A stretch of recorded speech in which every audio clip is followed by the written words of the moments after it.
Okay, let me go live across to Omar Abdullah joining us on the show. He's, of course, been Chief Minister, Jammu and Kashmir, senior leader of the National Congress Conference, I beg your pardon, one of the members of the Gupkar Alliance. His father, Farooq Abdullah, in fact, is heading that alliance.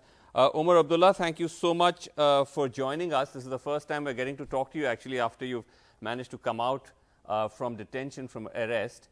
Now, Omar Abdullah, you know, all of you have come out, even though you've spent so many months in custody, you've come out all guns blazing, metaphorical guns blazing, of course, before someone misconstrues what I'm trying to say. But do you think that you have public support for the very strong position you've taken, Omar, after all these months? Because at the moment, the only people or the only activity we are seeing on the streets appears to be the BJP. Well, I believe that the agenda of the People's Alliance for the Gupkar Declaration has actually struck a chord amongst the people of the entire erstwhile state of Jammu and Kashmir, whether that be in Kashmir, in Jammu, in Leh or in Kargil. Don't confuse a small staged managed little activity in 1 square kilometer of protected area of Srinagar as some mass activity of the BJP, right. Because that is absolutely not happening. In fact, if anything, the activity that goes beyond Srinagar in terms of political activity has been largely at the hands of the party I belong to, the National Conference, and a little bit of activity from one or two of the other participants of the People's Alliance for Gupkar Declaration. But the BJP, you yourself pointed out that they were roaming around in bulletproof cars in a highly sanitized and secured area. Right. That's not political activity. That's staged, managed sort of drama for cameras, nothing beyond that. Sure.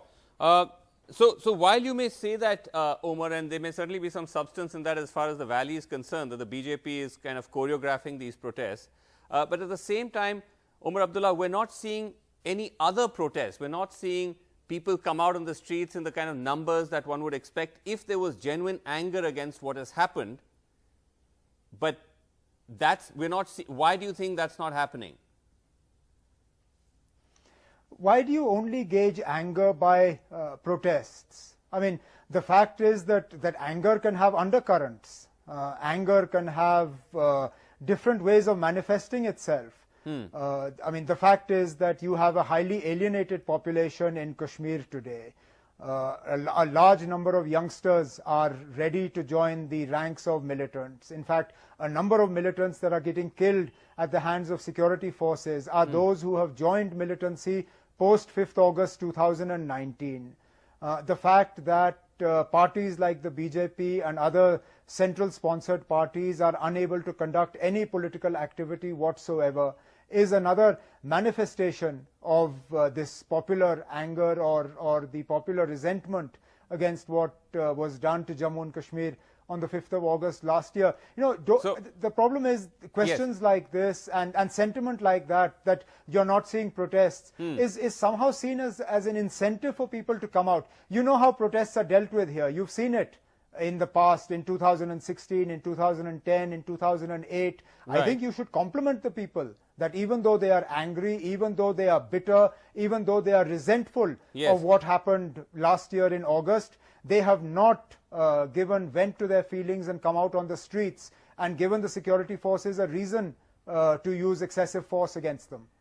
Okay, so I don't know if you saw what General B.S. Raju, who's commander of the Army's Chinnaur Corps, which is sort of in charge of the LOC, was quoted today in the Indian Express as saying that he says we're actually past that stage of uneasy calm in Jammu and Kashmir. That sentiment seems to have diffused. But you're saying the opposite. You're saying there is still seething anger. It may not be visible on the streets, but it's very much there. Well, it is very much there. And I'm sorry, I would rather gauge actions than words, because words are cheap. if we have passed the phase, the stage of seething anger and resentment, as the corps commander says, then flick the switch and turn our 4G back on. You can't have it both ways. You can't deprive the people of Jammu and Kashmir of 4G connectivity, of high-speed mobile internet, and then turn around and say, well, actually, everything is absolutely fine, it's calm, we've turned the corner, everything is normal. If everything is normal, I dare you to flick that switch tomorrow. Then I'll believe you. Then I'll say, yes, possibly there's some weight in what you're saying. Otherwise, these are just hollow words, and they mean nothing to us. Okay, but Omar, let me ask you this, that while you might argue that don't gauge public anger, public mood by protests on the streets, the fact is that all of you have taken a very strong position, a political position, because you're mainstream political parties. How would you hope to achieve that unless you're able to demonstrate that there is considerable support for this? Or what is the other way of then otherwise turning things back? Don't worry, we will over time. Our alliance, as the formal sort of shape to our alliance, is hardly days old. We've already said that we are going to travel to Jammu next. We are going to start interacting with the people of Jammu so that we can remove this misgiving, because there has been a concerted attempt by the BJP and some of its pet media channels and Twitter handles and others to paint this People's Alliance for Gupkar Declaration as some sort of Kashmiri Muslim specific agenda that has no resonance in Jammu or anywhere else in erstwhile Jammu and Kashmir.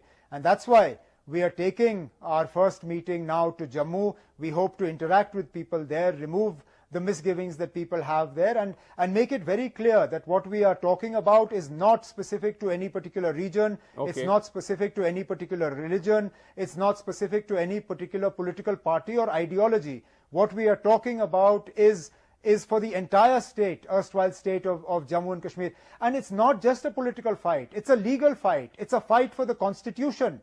What was taken away from the people of Jammu and Kashmir was enshrined in the Constitution of India. A party manifesto was allowed to trump the Constitution of India, which cannot be right by any yardstick you choose to measure it against. And that's why our fight, yes, our fight is political, our fight is legal, our fight is to restore the sanctity of the Constitution of India and to restore India's federal structure. That's what was done to Jammu and Kashmir in August 2019 went against the very basis of India's federalism. Okay, strong words, Omar Abdullah, but what would you say to those who might say that, look, there could be a considerable popular anger against the abrogation of 370 and so on, but that people have by and large lost faith with all of you mainstream parties because you threw in your lot with the Indian political mainstream and that didn't come through, that this has led to this betrayal, and that in a sense all of you are now part of this somewhat isolated bubble, as the Gupkar gang, as the BJP and its affiliated channels call you, and that mainstream politics, as you've been practicing it for all these years, is dead. You're basing that on what? No, you're basing that on what? A handful of columns? I'm asking. I'm not saying I'm saying that this is a fact. I'm simply asking. I told you. I told you right in the beginning that I believe sincerely that the agenda that the People's Alliance for the Gupkar Declaration has come forward with is an agenda that has struck a chord, which is why you see the BJP reacting as forcefully as it has to undermine us or to discredit us, because they realize that we have actually been able to strike a chord with people. The same people who until yesterday were saying that the mainstream is dead are today sitting up and taking notice of parties like mine, parties like the PDP, all the other constituents of this People's Alliance. Last question, Omar. Are you worried that, quite apart from what the BJP might be doing in terms of political activity in the valley, that they're going to use the sort of statements you've made, all of you have made in Jammu and Kashmir for political leverage outside? We've already seen the references to Article 370 in the Prime Minister's speech in the Bihar campaign. I was watching, all the other usual suspect channels tonight, all going hammer and tongs with this whole business of, Gupkar gang is back, tukde, the usual stuff. Are you worried that the stance or the positions you're taking in Jammu and Kashmir becomes an opportunity for the usual kind of polarization of politics outside? No, I'm not worried, because the BJP will polarize regardless of what we do. The BJP doesn't need us to polarize. They have polarized since they came into existence, and they will polarize regardless of what we say. So that doesn't worry me. Okay. What does worry me is when seemingly intelligent people buy into this propaganda. And again, I want to make this point. Our fight is not against India. What we are asking for is not outside of the four walls of the Constitution. Sure. Our fight is with the BJP. I don't understand how the BJP has been equated with India. India is not the BJP, and the BJP is not India.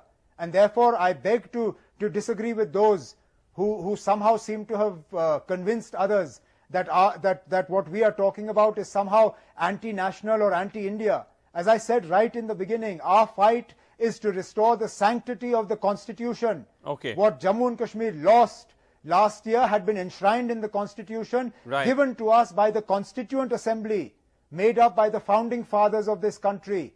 We are fighting to restore the federal character of India, India's federal structure. That is what we are fighting for. The day somebody can convince me that this is anti-India, that India's constitution and India's federalism is actually anti-India, is the day I'll put my hands up and surrender. But until then, I'm not ready to do that.